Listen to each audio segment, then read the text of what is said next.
Hello and welcome to PFF Fantasy Football Podcast. I'm your host, Ian Hartitz, and today we are trying to set you all up for more Week 16 Championship Sunday success. I have a very special guest. I got 10 questions I want to go through with him. Some relate to Week 16, some don't. You know, we've gone through every game already. Check out the Wednesday edition of the podcast for that. Also, be sure to check out pff.com for all of your fantasy football needs. But without further ado, we are here for the main event. Joining me now, NFL writer for Rotoworld / NBC Sports, one of the best pure tweeters in the game. We always talk about, a good ball carrier, pure runner. This is one of the best pure tweeters in the game. You can follow him on Twitter at RotoPat. Patrick Daugherty. Pat, happy Week 16, man.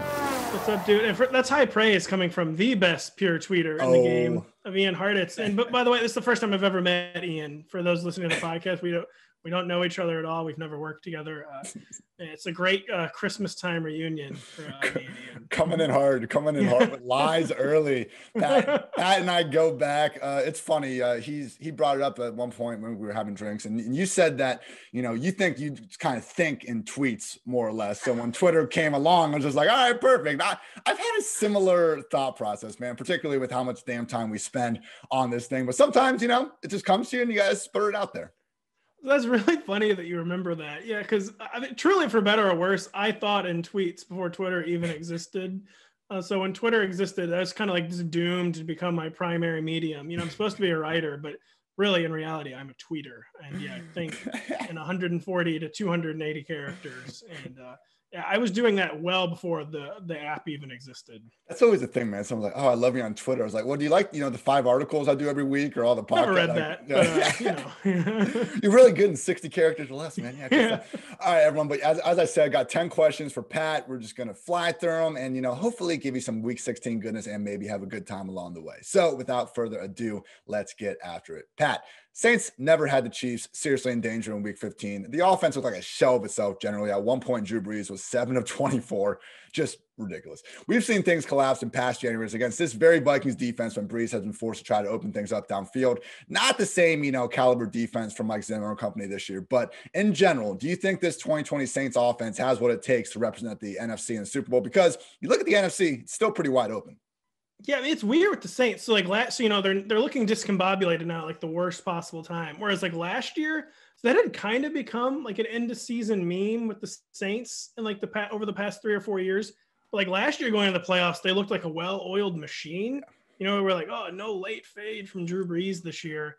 And then this horrible wild card game against the Vikings. Being the 13-3 wild card was quite a bad break for the Saints last year. But this year, this style of offense has when you don't have the deep passing, it's like you're so little margin for error. And if you fall behind early in the game and who's the Saints deep threat right now? Like Traquan Smith is the deep threat. Jared Cook supposed to be Emmanuel Sanders, but not really. He's okay. It's shockingly okay at that still, by the way. Emmanuel Sanders is such an underrated baller. Yeah. But it's Jared Cook is going into the playoffs as your deep threat. And even if Michael Thomas actually makes it back for the playoffs, so few reps between them this year, not even in the offseason, and no practice reps together all season. Maybe that mind meld just doesn't go away. But and not to mention the 45 broken ribs appeared to still be an issue last week. It's hard. It just seems the Saints these past few years have done such a good job preparing for every contingency, having such a deep roster, having legit backups at every spot. But it just seems like maybe they're taking on too much water right now to really make a serious run. That could be famous last words, though, with Sean Payton.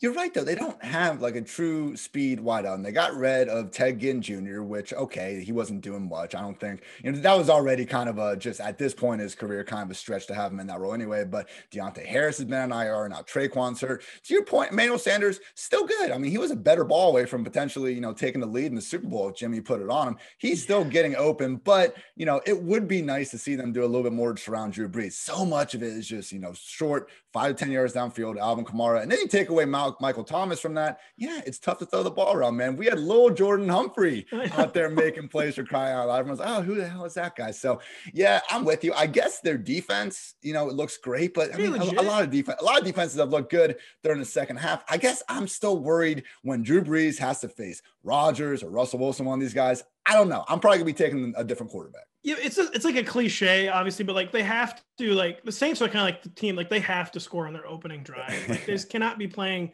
like with a deficit with Drew Brees at this point, I feel like. And so yeah, I mean they just very original analysis here. They have to get back Michael Thomas. Like he actually has to be back for the Wild. No, but I think what you said earlier, where it just makes things so much harder when they don't have these explosive plays. That's all it is. So when Drew Brees, like he threw 3 touchdowns last week, but usually the guy's leading the freaking league in completion rate and yards per attempt. You see what happens to the overall offense when things don't go quite as smooth as usual. All right, we got a Saturday triple header, which one I absolutely love. Matchups not quite as hot though. Buccaneers, Lions, 49ers, Cardinals, and Dolphins, Raiders. Again, not exactly loaded with star power, but hey, NFL football on Saturday, we will take it. I want to focus on the Dolphins for a second. The offense, all kinds of banged up, but Tua has really started to play better after a rough start. The defense has already been great all season. Squad, they're 9-5. The Dolphins, 2020, 9-5. Pat, the Dolphins are fun. How did this happen? Brian Flores, I don't know. So Sean McVay came in and had an amazing first year as a head coach. This is Brian Flores' second year. Of course, they didn't make the playoffs the first year, but I feel like I had not seen a coach come in and kind of just like immediately change the mentality like the way Brian Flores has, maybe since like Jim Harbaugh with the 49ers. Like he just came in and it was just like a completely new mentality. And like you saw that really start to take hold in the second half last season. And then it's carrying over to this season, despite going to a rookie quarterback, despite going away from a quarterback who was playing like so well in the first half of the season and Ryan Fitzpatrick. And like Tua's seemingly very divisive on Twitter and very divisive in the Rotoworld Slack chat. I'm not going to name names. Some of your former coworkers don't love Tua, but so sometimes he hasn't been easy on the eyes. But I mean, he's like a rookie quarterback, like playing within his means. Like not a great supporting, at least not a healthy supporting cast right now, and he's like avoiding those turnovers that like you usually plague rookie. He's like doing. Really gonna get some boomer analysis, but like just really like doing like what it takes to win. Like he has no passing weapons last week, so he runs for 2 touchdowns and moxie, which is a real thing. And it's just Brian Flores like setting the tone like very few coaches do. And Tua just kind of being like unusually poised for rookie. I really hope they make the playoff. It's like a 33% chance or something. They're like a team I really, really want to get in. I'm surprised it's that low. I got to check the playoff win probabilities. But yeah, you always hate when one of these double-digit win teams somehow doesn't manage to find their way in there. But yeah, look, I understand the divisiveness, at least to start. I mean, when he was out there, it was pure game manager. I mean, yes. He gets a win over the Rams when he was pretty much, a bad thing for the entire team. But I think once he's come back from that injury, Fitz came in against the Jets, all right, beats the Bengals, who cares? But staying in that Chiefs game with no weapons and then proceeding to, at least to your point, move the ball against the Patriots. You have one bad end zone interception, but other than that, pretty good. I mean, I'm just excited to see what he can be moving forward, because I feel like you look at this, particularly this banged up form of the Dolphins offense, like it's no better than what Joe Burrow's dealing with the Bengals. Obviously the Bengals defense much worse than the Dolphins one, but I just feel like, we had Herbert and Burrow. We were all like, hey, top 2 rookie QBs by far. Tua's at least starting to get his way into that conversation, particularly in 2021 and beyond, once they can hopefully refill this squad. Because you would think in this offseason, wide receiver, offensive line, like the defense is almost already where it needs to be. They're going to build around Tua this offseason. Yeah, and it's so exciting because, like you said, it's been kind of game managery, but like, so his skill, one of his main strengths is the big plays, which we haven't really seen yet. And like, if he's establishing that floor of like, he can at least manage games at the NFL level with like a very limited supporting cast, like the big plays are going to come at some point. So he's like checking the easy boxes, like getting that settled as a rookie, and then hopefully the rest develops as a sophomore. And look, I'm a sucker for someone like Drew Lock that, okay, he might make 5 boneheaded plays. Same. Might make 5 boneheaded plays, but he'll make 2 or 3 throws there. You're like, holy crap, how do you do that? Like Tua might not be making those throws, but the fact, like you said, he's not having these backbreaking turnovers so far. Great sign for the future. All right. This one's strictly fantasy football, Pat. 2021 fantasy season. Right now, what QBs would you rank ahead of Lamar Jackson in your basic 1 QB 12-team redraft? Well, obviously Jalen Hurts. No. Maybe by week 17, that'll be obvious. Patrick Mahomes for sure. The only truly for sure.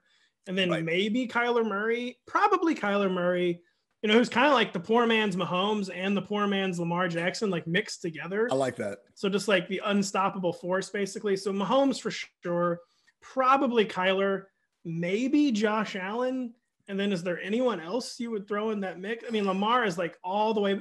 The fact that Lamar is doing this and still, having major regression as a passer, like, just not having a good passing season and still, out here winning weeks in fantasy now when it matters most. Like, just so we know that like he's missing too many easy throws, but like, please get the man like a legit like number 2 receiver and just like put him in a slightly, but I mean, a lot of these mistakes are like unforced. Like you can't really blame him on anyone else, but he still needs a better receiver core. And like, it's not reaching 2019's heights, but I mean, 2020, like this is still like truly elite fantasy stuff. And I mean, at most, you're going to have 2 or 3 quarterbacks going ahead of him next year. It is unfortunate that they could not do more to get him a true number 1 wide receiver. We heard the Antonio Brown whispers, but you look at Josh Allen getting Stephon Diggs, look at Kyler getting DeAndre Hopkins, Baker getting OBJ a couple years ago. That didn't work out. We like the premise behind it. And I think you're right, man. I would go Mahomes, Kyler, because Kyler is more or less when he's running, he's Lamar with like a higher passing ceiling. Yes.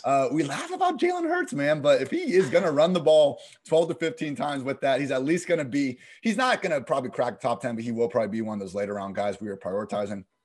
I guess the question, Deshaun Watson, Russell Wilson, Justin Herbert, at what point do we kind of draw the line? Because I agree with you, Mahomes is the only guy, but I feel like more so than past years, we do kind of have a group of guys where at the end of the day, probably just take the ones that run the ball the most. Yeah, I mean, I think we're seeing more than ever, like, we're seeing like for the first time, like a truly clear separation of the running quarterbacks from the rest of the pack. Like a lot of times, like they were just kind of too volatile and like they would like sprinkle in and kind of like fight for top 5 value. But like, I feel like the past year or two, man, we're like seeing like a changing of the guard basically, where if you're not running, like you basically have to be like Aaron Rodgers to get in the top 5. Like you have to be like a true, I mean, not that Mahomes runs a ton, but he runs enough. Like if you're not like a Mahomes or Rodgers level passer, like you're going to have a very hard time getting in the top 5 if you're not a dual threat. I don't think late round QB is dead, but particularly in 2 QB super flex, if you can't find a way to come away with one of these top dogs, it's going to be hard to keep up sometimes. You just look at the all-time, single season fantasy points per game more than ever. I think it's like 3 or 4 of the top 8 seasons ever have come in the past 2 years. People are putting up numbers in today's NFL. Got to adjust accordingly. All right. I was writing up my backfield article yesterday and just found myself gushing over J.D. McKissick's chance to ball out against the Panthers. And I kind of stopped and I was like, what the hell am I writing about? Like 2020, this whole year has obviously been bonkers, particularly this fantasy. And I shouldn't say particularly, but this fantasy and NFL season has also been awfully weird compared to your normal season. Pat, what has been your favorite random fantasy related storyline of this wacky year? That was a really good. You're like, okay, maybe it wasn't that weird compared to the normal year. Right. Let's not go maybe too some far years now. You could say that 2020, you probably can't. I mean, there are so many. I had a few like that I was going to go with, like Deontay Johnson becoming a compiler. I thought was weird. Corey Davis back from the dead. That's great. James Robinson, like Alfred Morrison, hardcore, like on a terrible team, like an undrafted rookie coming out, blowing by 1,000 yards from scrimmage. But I have to say, it is Nelson Aguilar becoming a team's number 1 receiver. Like Nelson Aguilar, like becoming the number 1 receiver for Derek Carr, just out of nowhere. Like, a guy that you're like, is this guy even going to make the team? Over the summer, I think his contract probably said that he was going to make the team. But just Nelson Aguilar being like left for dead, literally becoming a meme last year from like the catching babies guy, and then just kind of bouncing back. I'm not saying he's a good number 1 receiver or that he should be a number 1 receiver, but Nelson Aguilar, like reviving his career with Derek Carr of all people, is probably my favorite, like weird 2020 storyline. He's played well enough, man. I had to hype up Derek Carr on here for like months because he was finally playing well and giving us something. And actually, for some reason, Nelson Aguilar gave Carr the confidence to start throwing downfield. I'm sure Ruggs being out there too, but yeah, man, that is a good one. And yeah, a year after Brashad Perryman kind of starts to re-cement himself, it's okay for NFL players to get better as they go on. Just because they don't succeed one place doesn't mean they can't go somewhere else and play well. But yes, that one came out of absolute nowhere. You mentioned mine. I think it is Corey Davis really breaking out because, I got this tweet and I have it up right now. It was in week 1. they were playing the Broncos, and Davis was having a great game. AJ Brown, not so much. I was kind of tilted about it. And shout out at Dynasty Burner, they respond on September 14th. Imagine not knowing that Corey Davis is an anagram for COVID's year and the universe is aligned for his breakout. Couldn't be me. Oh my goodness. The dude freaking called it. And yeah, it's just been that sort of year. Nelson Aguilar, Corey Davis, all sorts of dudes balling the hell out. All right, Pat. 9 teams in the NFL, double-digit wins. Chiefs have the best point differential at plus 125. Bills second to worst at plus 67. And then we have the Browns at -6. Man, that's going to be a sheesh for me. Even if we want to be nice, which we don't have to be, it goes against math. But let's take away their 32 and 31 point losses to the Ravens and Steelers. I don't know why we do that, but let's do the favor. That leaves them at plus 58. They're still 12th. Baker's balling. But man, do you have any faith in this Brown squad actually making noise in January, or is this just a good story? That's some real Chargers and Texans energy there. Coming into the end of the year, like 6 games over 500 with a sub with a negative point differential. And I guess I will say, so I have like 2 points to make about the Browns. Like the weird point differential can happen with a team like the Browns, who was run heavy in 2020. It's like that kind of style of offense. When you get behind early, it can really snowball. Like you said, those 2 huge losses. So it can be kind of an anomaly. Like the problem is, in 2020, when you go into the playoffs as a run the ball, stop the run team, like talk about like no margin for error. Like it can still work. I mean, we saw it kind of work with we saw it work with the Titans last year. 49ers so it's not like a completely unviable formula.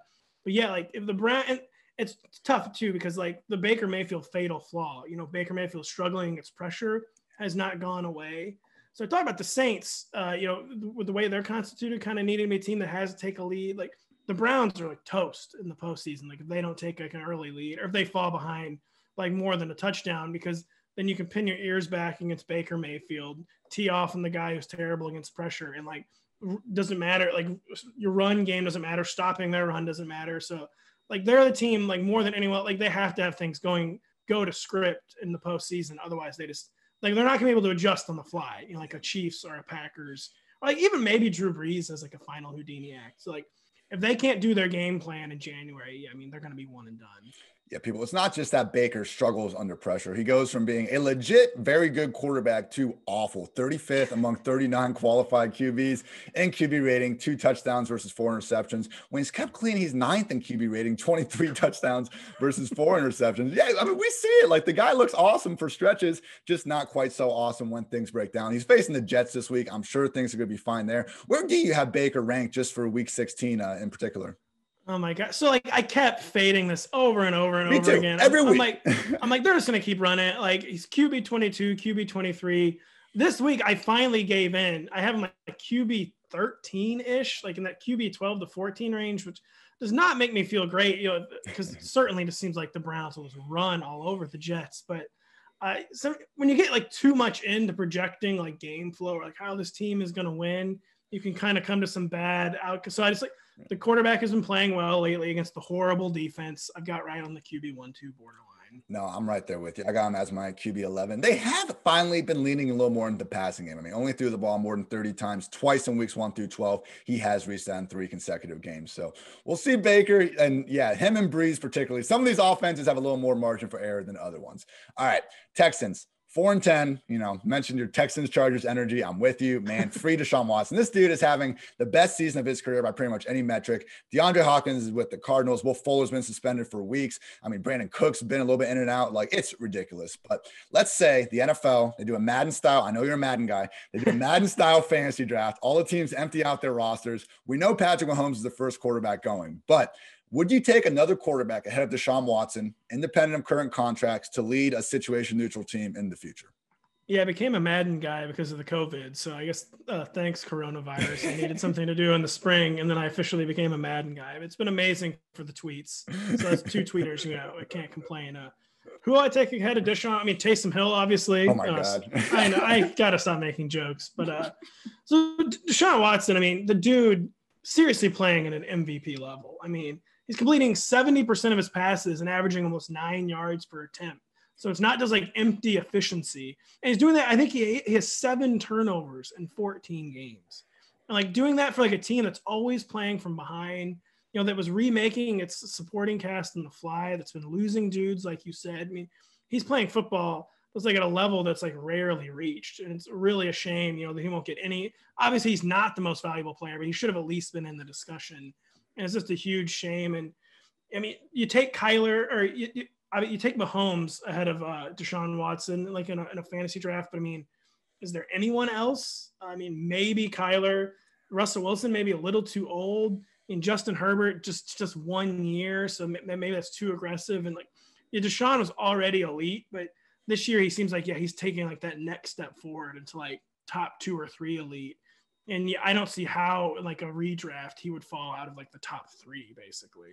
It's situations like this that make it tough to expect guys like Sam Darnold and, the guys that have had no success, but their roster sucks around them. But then you see Deshaun Watson, who's in a very similar situation, making the most out of it. You look at the Texans since Bill O'Brien got fired after week 4. They smacked the Jaguars. They lose the Titans in OT fine. They, suffer big losses against the Packers and the Bears when, they didn't have anyone. Other than that, though, they beat the Jaguars, 3-point loss to the Browns, beat the Patriots, beat the Lions, and 2 games against the Colts where Deshaun gets them inside the 5-yard line, only for the center and then Kiki Kuti to fumble the ball. He is so freaking good, man. And to your point, it's not like these are empty stats. This dude is like the opposite of empty stats. Everything is so hard. And I do think that without Hopkins and without even Fuller a little bit, like we're seeing almost like a Baker Mayfield effect. I think he, is more willing to take his first read. I'm talking about Baker without OBJ, because obviously you want OBJ, you want Hopkins. Any NFL team wants these guys in their offense. But I think sometimes when you have that number 1 wide receiver that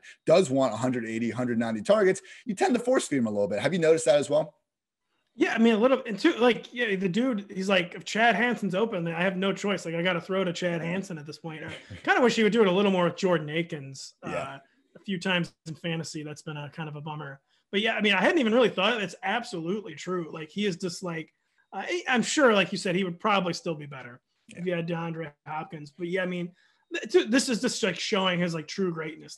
The dudes are out and he's just taking what's there, and it's still like 2 times in 3 games they were a red zone turnover away from like beating or tying the Colts without Will Fuller, and just an extremely high level of football. And for those of you out there like myself that are still tilting about the Will Fuller suspension, they have the Bengals at home this week. It would have been just a cherry on top of a wide receiver 1 season. Hopefully Deshaun and company can get it done in his absence. All right, Pat, rookie RBs have been breaking out all over the place recently. Jonathan Taylor, Cam Akers, now he's hurt, but J.K. Dobbins, A.J. Dillon, just kidding, the Packers hate him. James Robinson, he's hurt. DeAndre Swift. We'll even throw just the whole class. Clyde Edwards-Helaire and Antonio Gibson in there, who are obviously banged up as well. Which 2020 rookie RB do you ultimately think holds the highest ADP come next August? I feel like it'll probably be Jonathan Taylor. Am I wrong? Like his will probably remain a run committed offense, is showing juice at the right time. Has like shown more than expected as a pass catcher probably. And like this still, despite like you wouldn't have like expected to hear this like a month ago, but pretty much everything is going according to plan with Jonathan Taylor. So he's probably my best guess. But I mean, honestly, I think Antonio Gibson might end up the number 2, because like he's already like done the hard part. He was like a receiver, and like he's showing like, yeah, I can run between the tackles. It's just the receiving that for some reason that was coming on slower than expected. Antonio Gibson, you can already just like see it coming from a mile away, especially depending if Washington like upgrades a quarterback. Like he is going to just be like one of those people like talked about like every single day of the offseason. And DeAndre Swift, maybe it's just like, we don't know like, who the coach is going to be there. Cam Akers, it was like just short enough that it's hard to really, especially with like the McVay-agans, I guess, in the backfield. But Jonathan Taylor seems like a good bet for number 1 to be. And like, honestly, yeah, I feel like Antonio Gibson right now, at least be who I'd be the second most comfortable take. Because even J.K. Dobbins, they probably want this to remain a multiple backfield. The quarterback's the number 1 running back, of course, for the Ravens. And so I don't know. It's just such a good group that it's going to be like a super fun offseason debate. And even James Robinson, man, there's probably going to be a coaching switch up, and I would be shocked if they make it to the draft and free agency without adding some sort of higher end competition. But if they don't, like he has the role that we're hoping all these guys can get. I agree the Akers shelf life, just a little too short. He's probably going to slip down a little bit.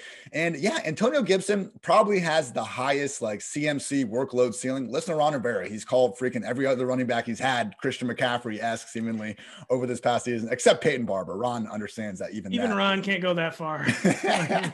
That's where Ron draws the line at Peyton Barber. But yeah, man, with Jonathan Taylor, like Marlon Mack should be gone. Jordan Wilkins played 0 offensive snaps for the first time all season last week. My only concern is that, I mean, Nyheim Hines is still going to be the pass down back, even though Taylor has been fine as a receiver all year. The ceiling says Antonio Gibson, but, sometimes we got to consider, ceiling versus, almost like the Derrick Henry thing. Okay, you're not getting the targets, but 300 rush attempts and a better offense, that goes a long way too. Yeah, it's looking like hopefully we've had some famous last words multiple times from Jonathan Taylor, but looking like it'll be like a very, very, very secure floor for Jonathan Taylor. He has been playing so much better, not just getting the volume and falling to the end zone, but you just look at the broken tackles numbers and something and just watching the freaking game, everyone out there hate on analytics, watch the game. The guy's playing better. His first move has just looked so much quicker the past few weeks. Just kind of like the classic, he's playing the game faster. He was starting to get some Trent Richardson comps. We were starting to get those, frozen screenshots where it's like, how did you miss this hole, man? No longer. Taylor has been playing some great football. 3 more questions for you, Pat. So the Steelers have lost 3 straight. Absolutely hilarious. Not for them or their fans, but, for us and everyone else. So anyway, Big Ben, the passing game, they look broken. They haven't established the run really all year. The defense is starting to look a little bit less elite due to some injuries. Pat, do you think the Steelers have it in them to, keep this sinking ship afloat and turn things around? Or are we just looking at, a first round exit? I mean, it's weird. Where do they turn? Because even before Big Ben's collapse, we had the whole collapse of the running game where they basically it's fully abandoned the run, which, normally we would cheer in fantasy, but, it did not provide better passing and just lowered the passing efficiency even more. And it's Ben, in 2018, the last season, he was fully healthy. 2017, his average intended air yards were 9.2. Then in 2018, his last full season, they went down to 7.7. And then this year, post Tommy John or whatever, I don't think it was Tommy John, he's barely at 7. His average intended air yards are only ahead of 3 full-time starters right now. And you can see it going down before your very eyes the past few weeks. Just seems like maybe his arm is just shot right now. Or maybe he's getting in Cam Newton territory. He said Cam's had a bunch of shoulder injuries, but maybe Ben is just getting to the point where there's no amount of surgeries that could bring his arm back at this age. And yeah, I mean, Ben Roethlisberger, he seems especially with this supporting cast, maybe he could Houdini and figure it out. But yeah, I mean, the quarterback we've seen over the past, this collapse has come with games with the Jaguars and the Bengals thrown in, So it's not just it was schedule related. So it's very hard right now to see light at the end of the tunnel for the Steelers.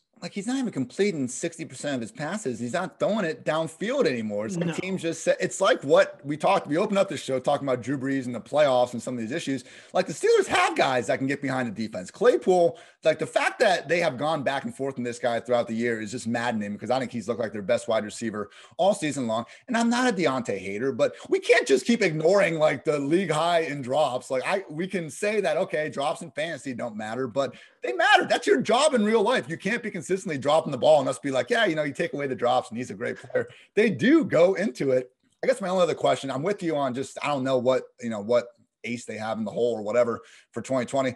Juju Smith-Schuster, he's got to be gone, right? I mean, it seemed 2 years ago, we were talking almost guaranteed contract extension, but man, I don't know how anyone can sign, particularly the Steelers, sign this guy as a legit wide receiver 1 after what he's done really the past 2 years. I know he's playing hurt, but man, it's getting bad. Yeah, I became fully convinced he was done in Pittsburgh in the Bills game when Taron Johnson had that interception and Juju was trying to chase him down and just got blown away.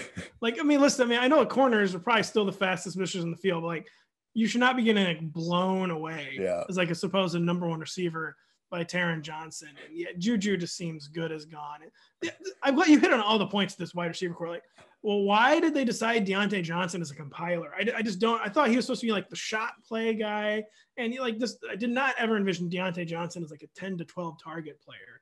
And Chase Claypool looks like the next Calvin Johnson sometimes. Why they've decided to not involve him, and when he was cashing in goal line carries, their Chase Claypool usage has made absolutely 0 sense. They throw the ball down. He's easily their best downfield guy. And okay, I would maybe give Deontay, just in terms of who is the best with the ball in their hands. It's maybe Deontay, but man, just even last week, they threw Claypool a freaking screen at the line of scrimmage and he breaks a tackle and goes 30 yards. He did it against the Texans. Put the ball in the guy's hands. Mapletron, everybody. Let's make it happen. Get with the program. All right, Pat. Eagles versus the Cowboys this week. We got two potential, wait for it, league winners in Jalen Hurts and Tony Pollard. Talk to me about where you have these guys ranked this week and how confident you are going back to well. Let's assume Ezekiel Elliott is out, because if he comes back in, it's going to be very muddled. Cowboys have 90 million reasons not to fully give the backfield to Pollard. So assuming Zeke is out, give me your thoughts on Hurts and Pollard. So Hurts, I mean, I started out low, quote unquote, at like QB7 or QB8, and I'm up to QB5 now. Nice. And it's like what he did against, it's like the Cardinals have like been like anything, like a weird defense, like not like a super talented defense, but like anything but like a smash spot in fantasy. And, he turned them into like one of the 5 or 6 biggest fantasy performances of the year. And like, if the Cardinals aren't a smash spot, the Dallas Cowboys, folks, are a smash spot. And like just the game coming to him very quickly. I mean, progressing, like you can see like the progression like before your eyes. He comes in, makes a few good big plays in relief. Then the first start, kind of finding his footing, has the 100-yard day as a rusher, makes a few plays as a passer. And then last week it was just like all bets are off and like doing everything already. And like maybe even if it's a mirage, it's probably not going to be a mirage against the Dallas Cowboys. So hard to leave Jalen Hurts out of your top 5. And Tony Pollard, I mean, I've got him in the top 10. I mean, to me, it was a tough decision to make, but like at this point, I feel like you get him ahead of Josh Jacobs, you get him ahead of Chris Carson, you get him ahead of Mike Davis. Like there's going to be just enough like 3-down usage and enough like big play opportunities, enough touchdown opportunities. RB10 might be a bit conservative for Tony Pollard, really. Yeah, with Hurts, look, we knew he had the rushing ability to be a locked-in QB1, and now that we know he has 303 touchdown passing upside, yeah, easy top 5. And with Pollard, like, I think people are almost thinking that us fantasy analysts are going too far in on him just being this really talented backup running back. He is, but it's his workload. That's why he's a top 10 RB. 90% snaps last week. I mean, that was tied for first in the league, 20 carries and 9 targets. Like, you give this workload to anyone other than maybe like 2019 Kalen Ballage, and we are all getting behind it in a major way. So yes, Tony Pollard is talented, but it's also just this workload that is impossible to ignore in fantasy land. Last one for you, Pat. Josh Allen has the Bills on top of the AFC East, playing better than ever. Up next, the Monday night matchup against Bill Belichick and Evil Empire. You look at the line, it opened up as like Bills -4, -4.5. It's ballooned up to 7. People, I think, are done trusting the Patriots. And, you look, they're eliminated. Buffalo's just freaking balling right now. Do you see any reason at this point, even though we're facing the Patriots, to not trust Josh Allen, Stephon Diggs, even Cole Beasley? Like, they've gotten us here. I know we looked at this schedule for Allen back in August, and we said it's going to be tough at the end, but he's passed it with flying colors. Still got to pass the Patriots test, but man, I think it's time.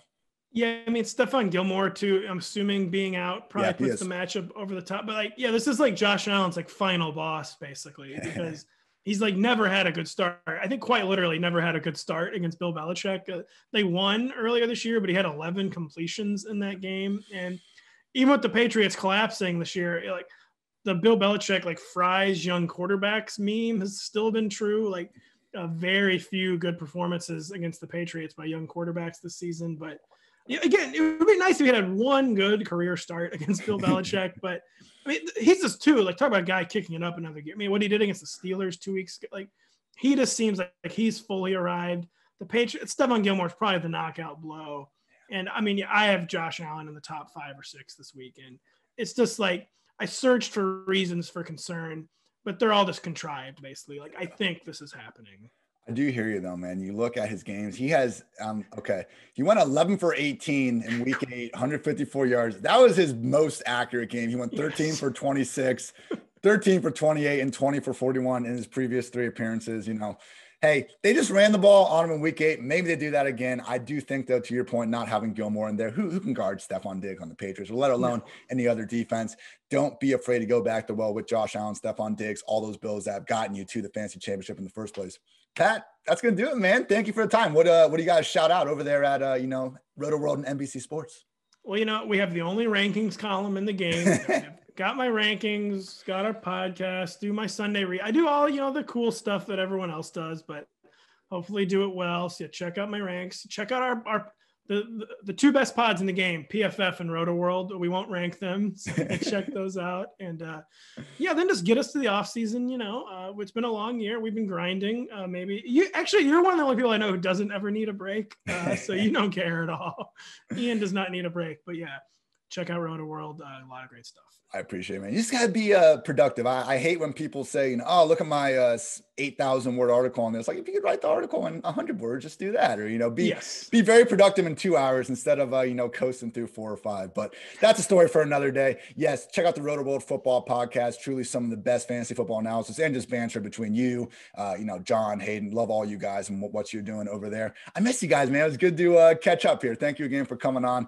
That's Pat. Follow him on Twitter. Like I said, even though he, was giving me some props, truly best tweeter in the game at RotoPat.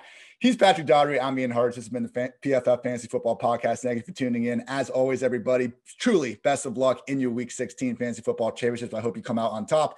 And yes, so that's going to do it. For Pat, I'm Ian. Take care, everybody.